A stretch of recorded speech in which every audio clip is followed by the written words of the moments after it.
আসসালামু আলাইকুম সবাইকে। আমি রুবাবসে আপনাদের স্বাগতম। আজকে আমি জানাবো মিডিয়াম অফ ইনস্ট্রাকশনস এর কাজ কি এবং এর সুযোগ সুবিধা বা অসুবিধা কি।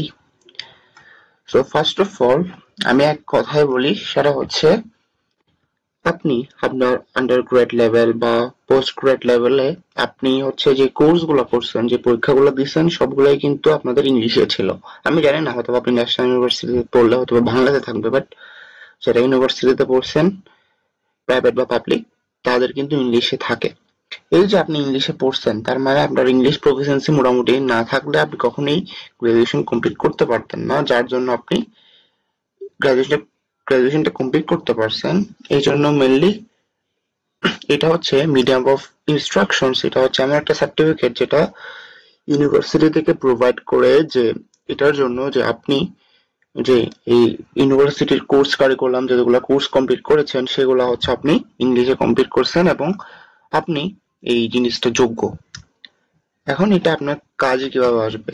যখন হয়তো আপনি ধরেন লিথুনিয়াতে অ্যাপ্লাই করবেন, তখন আপনি দেখা যাচ্ছে যে আমি একটা দেশ ধরলাম আর কি।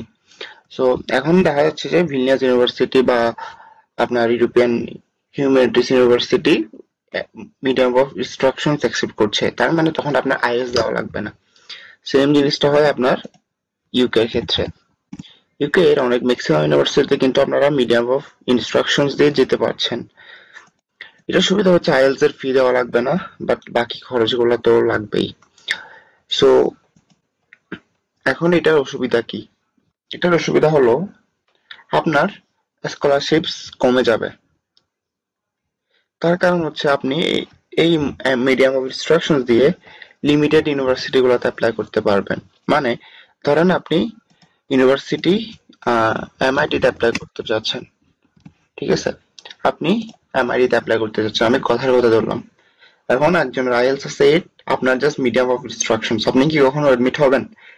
বা আপনাকে কি নিবে না? তার কারণ হচ্ছে যে ওদের একটা মানে রিকোয়ারমেন্টস থাকে, আইএলটিএস এত এত হতে হবে। বাট ম্যাক্সিমাম কয়েকটা ইউনিভার্সিটি যেগুলো একটু বিলো এভারেজ লেভেলের ইউনিভার্সিটি, এগুলোতে কিন্তু এত কিছু চায় না। ওরা চায় মেনলি স্টুডেন্ট, টাকা প্লাস হচ্ছে ওভারঅল স্টুডেন্ট চাই আর কি মেনলি। সো ওই জন্য ওদের আসলে এভাবে রিকোয়ারমেন্টস থাকে না। বাট আপনি যখন ভালো একটা ইউনিভার্সিটিতে পড়তে যাবেন বা আপনি স্কলারশিপ পেতে চাইবেন, তখন আপনার অবশ্যই মাস্ট আইএলটিএস বা পিটিই অথবা আপনার রিলেটেড ডোলিঙ্গো আছে, এগুলো দিতে হবে। বাট ডোলিঙ্গো আসলে এখন খুব একটা রিয়ারলি ইউজ হয়, ম্যাক্সিমাম সব আইএলসি প্রিফার করছে। স্টোফেল দিতে পারেন।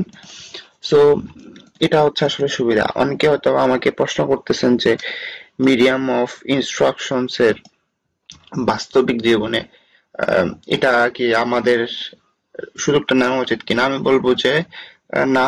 তার কারণ হচ্ছে আইএলটিএস হচ্ছে এমন একটা জিনিস, যে ধরেন আপনি বিদেশে গেলেন, ঠিক আছে? আপনি বিদেশে গেলেন, আপনি এখানে জব করছেন, আপনি সবকিছুই করলেন, বাট আপনি আইএলটিএস করলেন না।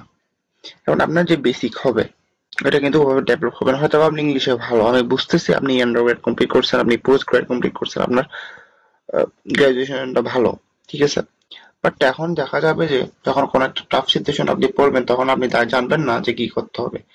হ্যাঁ, যখন আইএলটিএস এর প্রিপারেশন নেয় মানুষজন, তখন অনেকগুলা ইংলিশ সং শুনে মানুষ, বিভিন্ন কমেন্টারি শুনে, ইংলিশ নিউজ পেপার পড়ে, প্লাস হচ্ছে বিভিন্ন ম্যাগাজিন পড়ে ইংলিশে, বা বিভিন্ন নিউজ, বিবিসি, প্লাস হচ্ছে ডেইলি স্টার, এরকম টাইপের কাগজপত্র, নিউজপত্র মানুষজন পড়ে। তখন দেখা যায় যে ইংলিশটা আসলে অটোমেটিকলি সেট আপ হয়ে যায়। যখন আপনি এই জিনিসগুলোর মধ্যে থাকবেন না, তখন একটু না একটু ল্যাকিংস হয়ে যাবে আর কি।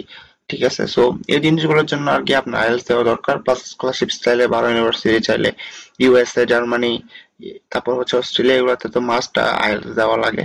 হয়তো বা সাউথ কোরিয়াতে রিসেন্টলি আইএলটিএস দেওয়া লাগছে না কিছু একটা ইউনিভার্সিটিতে, বাট ম্যাক্সিমাম গুলোতে কিন্তু আইএলটিএস দেওয়া লাগে। সো আশা করছি আমি বুঝাইতে পারছি এটা সুযোগ সুবিধা অসুবিধা। ঠিক আছে? সো ভিডিওটা ভালো লাগলে সাবস্ক্রাইব করে দিবেন। আর আর কোনো কমেন্টস থাকলে, সরি, কোনো কোয়েরিজ থাকলে আমাকে কমেন্টে জানাতে ভুলবেন না। আর সবাই ভালো থাকেন।